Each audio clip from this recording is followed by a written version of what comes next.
Hello, my name is Pylon John, and welcome back to the city of Haddaway, here in Cities Skylines 2. This is our first time back in 9 months, and in that time, we've seen the introduction of region packs, loads of new mods, Economy 2.0, and a bunch of game updates, including a recent one that rebalances the number of seniors.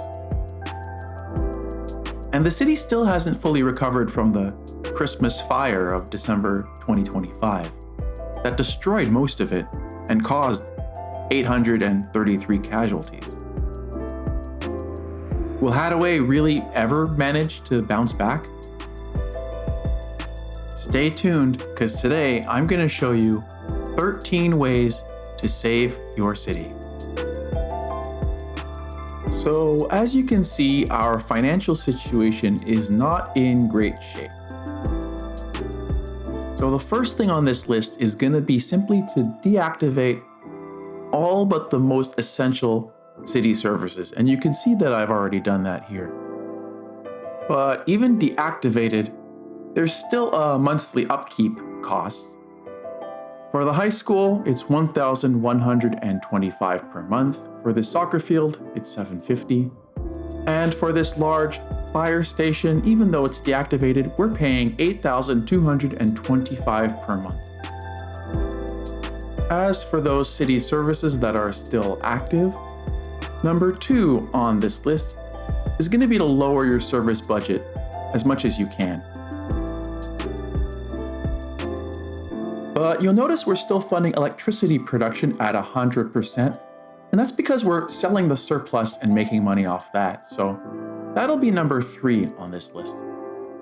And number 4, increase the service fee. You can raise it to about 108% before they complain. Considering this town's history, I don't want to lower the fire and rescue budget any more than this because the work they do is so important. I have no problem defunding the police though. Number 5 on my list of ways to save your city is to go through all the new service buildings now available and see if you can replace existing service buildings in your city with some that are less expensive to operate. You'll notice I've added the Zone Organizer mod, which also separates these buildings according to the level of schooling they provide. The small elementary school might look good here, except we've already got about 1,300 eligible students, so I'm afraid that won't cut it. I like the small high school too, but I can't make up my mind. So for now, I'll just save money by deleting this one. I guess that's number 6 on my list. This new Eastern European college isn't bad either. But again, our best bet is probably just to get rid of the college for now. In addition to new service buildings, recent updates have added service vehicles to their parking lots. And that alone makes it worth replacing them, if you have the money. And if you don't, just delete them. I don't think I'll delete the police station, just this garage extension upgrade. Removing service building upgrades will be number 7 on our list, but that seems to have broken the pathfinding. Maybe nudging it around with Move It will solve the problem, although it sometimes takes 2 clicks to get it activated.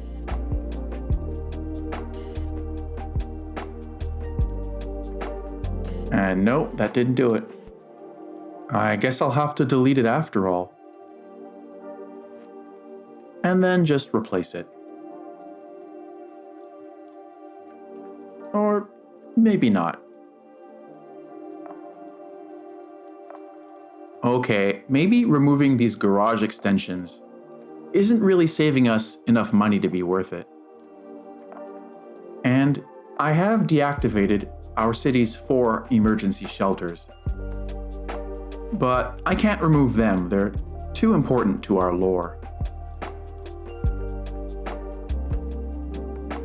As I said, this large fire station that I added during the December 2025 fire is still costing us $8,225 a month, even deactivated. And I don't think we really need it anymore, so we'll get rid of it. Next up is our medical clinic. We have a few alternatives, although you'll notice that I don't have the modern architecture or urban promenades packs. And that's simply because I haven't yet been convinced to shell out 20 Canadian dollars for them.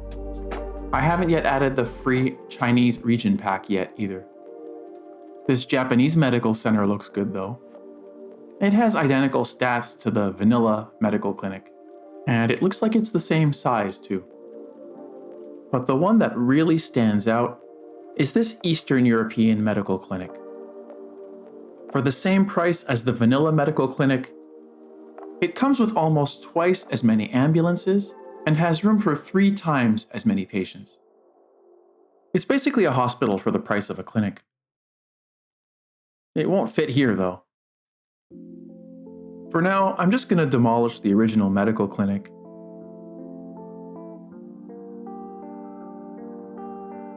And replace it with the small one.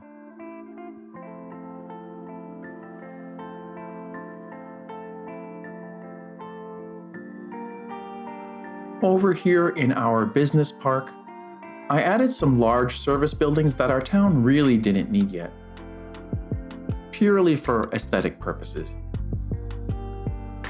Money really was no object back in the days of Economy 1.0. Using Find It allowed us to place add-on buildings without the buildings that they're supposed to be added onto. They have an upkeep cost as well. So I've added the static ploppables mod. So we can replace these costly buildings with prop versions that'll provide the same aesthetic effect. That's number 8 on our list. This incineration plant looks cool. I'll plop it down here for now. Absolutely free. Here I'll plop a prop version of the cargo harbor warehouse.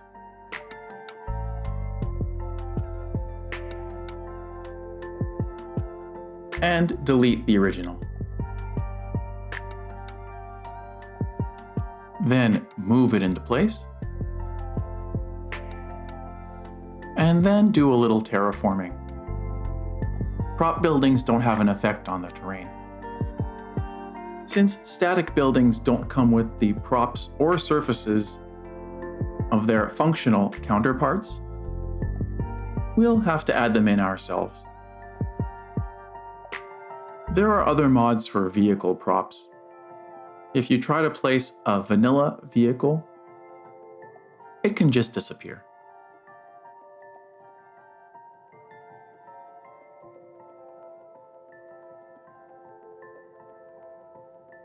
But despite all that, our finances still aren't looking much better. Okay, maybe a little better. But it's clear that the real culprit here is the tile upkeep cost. It alone is costing us more than our entire tax revenue.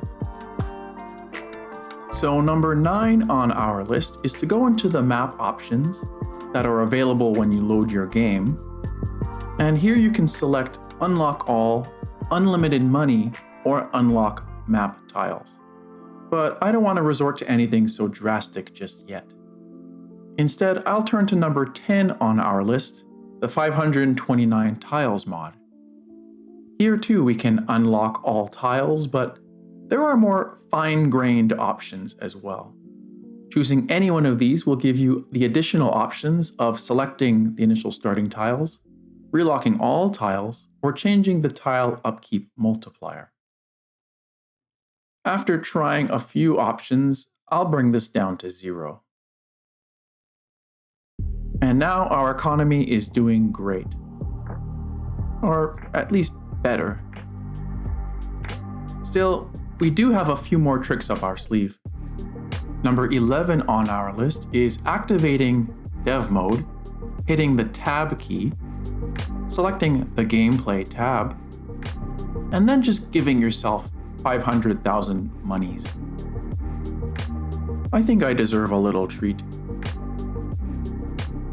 Number 12 on our list of things you can do is take out a loan, but that's risky because the bigger the loan, the higher the interest rate. So that last game update caused our unemployment rate to skyrocket to almost 90%, which is ridiculous, and it eliminated the entire population of seniors.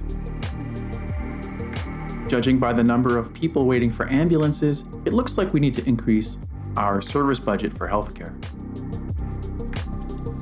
How's our little clinic holding up? Yeah, not good. It's already full. Time to add that chat of an Eastern European medical clinic. It can go over here in the college district. And that put us back in the red. We can bring our service budget back down though. And judging by the number of people waiting for hearses, it looks like we'd better reopen our cemetery too.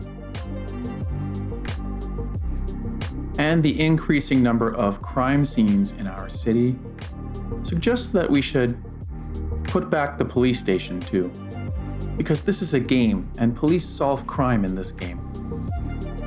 At least there are police cars parked here now though. Can we recolor this clinic? Yes, it looks like we can. Since we're still in the red, it looks like we'll have to turn to number 13 on our list, taxes. Let's make the rich pay and bring our highest tax bracket up to 30%. And that seems to have done it. Although 30% might be a little high for this game.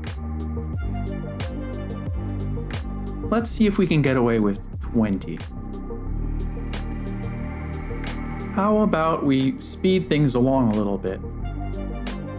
So the simulation has time to sort itself out, and we can save up a little money. The number of seniors is starting to rebound, but the unemployment rate is still crazy high. Looks like our landfill has been, well, filled. And unlike in CS1, where we had to slowly empty it into another facility, here we can just delete it and replace it.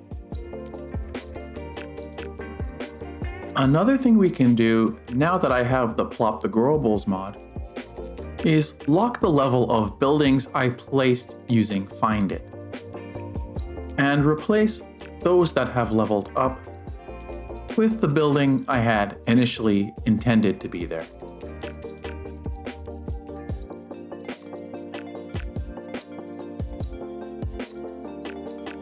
And using the area bucket tool, replace surfaces so that they all match.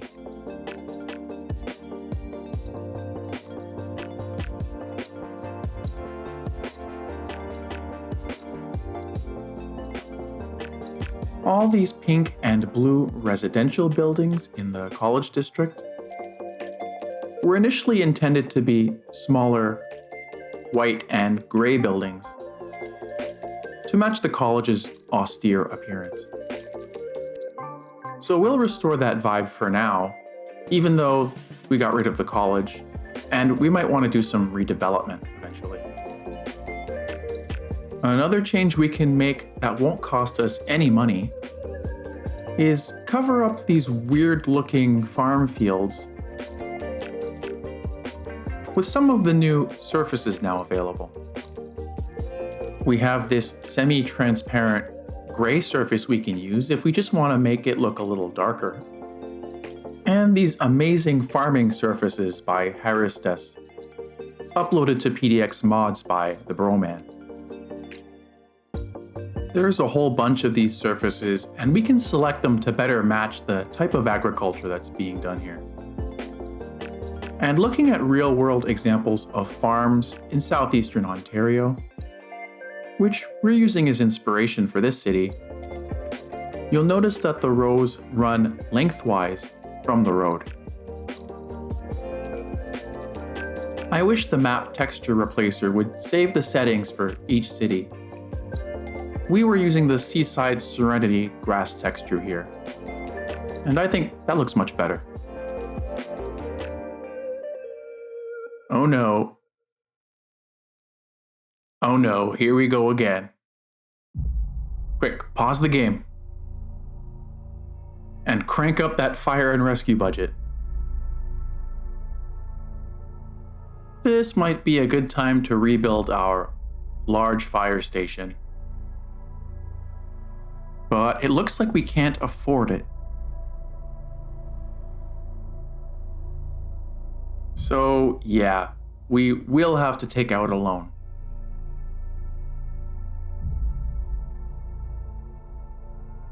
Let's hit play and see if that helps. A bunch of houses have already been destroyed and the fire is still spreading.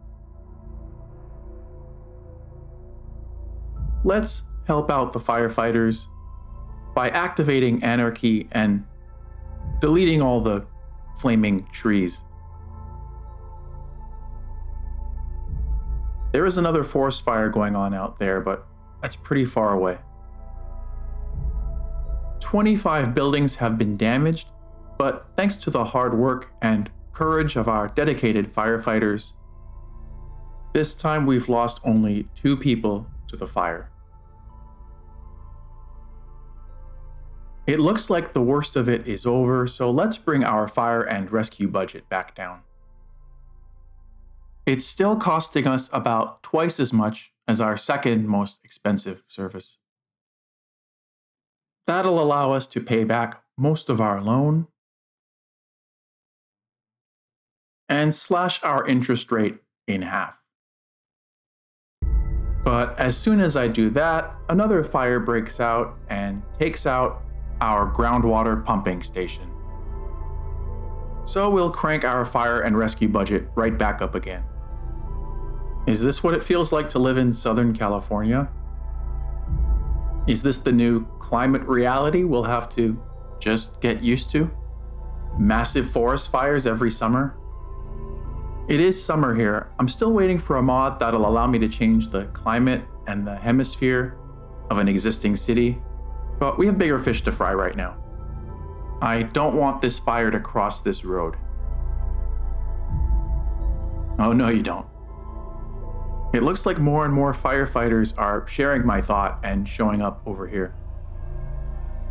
I'm afraid we need to take out another loan so that we can get a firefighting helicopter depot. It would make sense to put it down here by the river. And here they come now.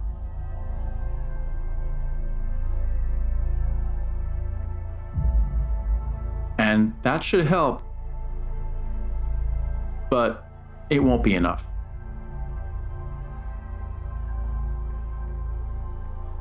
This fire just keeps spreading. I'm just gonna start clearing out wide swaths of trees.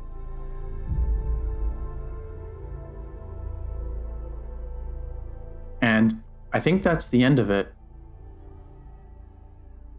I guess any city around the world worth its salt has been burned down a few times, right?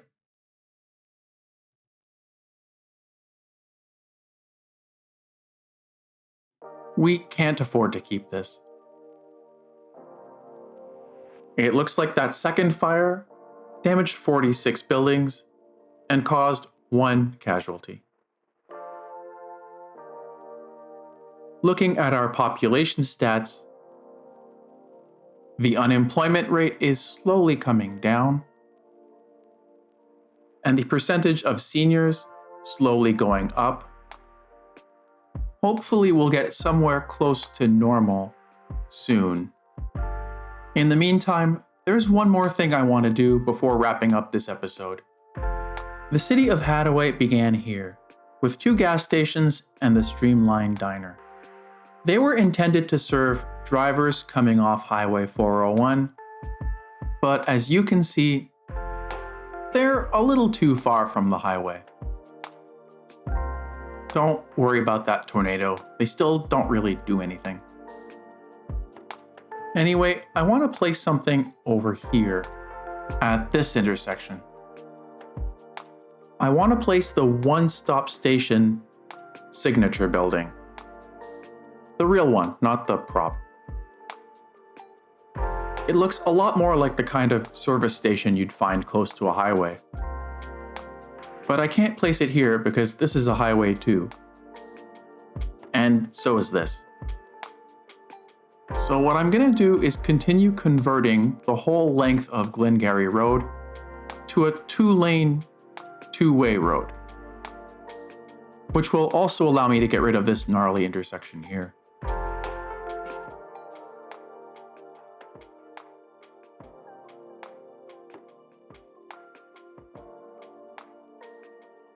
Can't forget to get rid of these traffic lights, and use Move It's manipulation mode to widen these intersections for our heavy traffic. Not that much. Now we can place our one-stop station. And something I like to do is change the color of the station to match the company's logo, even though I know the companies will probably change.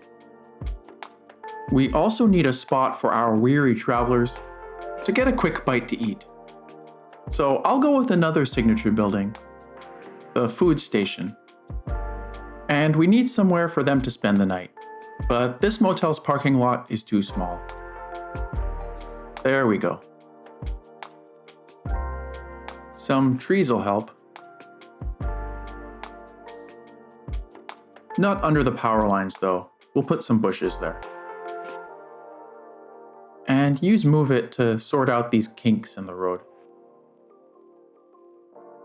Okay, one last thing. We need a road without sidewalks. This road realistically would not have sidewalks. Shoulders, yes, but not sidewalks. We'll use the Road Builder mod to help us out with this. And then the Replace tool, with just snapping to geometry.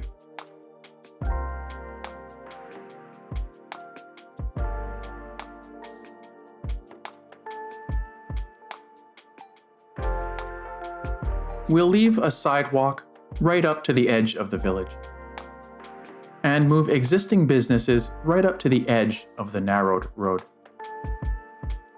Some of these buildings are just not happy, so we'll clone them.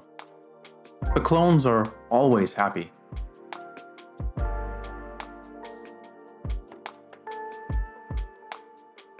To finish up, we'll just make sure this road has the right name, and tidy up these intersections. As a cargo train rolls through and lovers apparently get it on at the food station, we'll check our population stats one last time.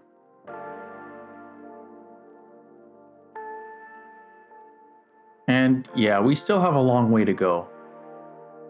In the next episode, we'll continue building Haddaway bigger and better than ever, with the help of the upcoming 2 US region packs. So for now, I want to say thank you very much for watching. Like, comment, and subscribe. I'm Pylon John. Until next time, happy Valentine's Day and Free Palestine.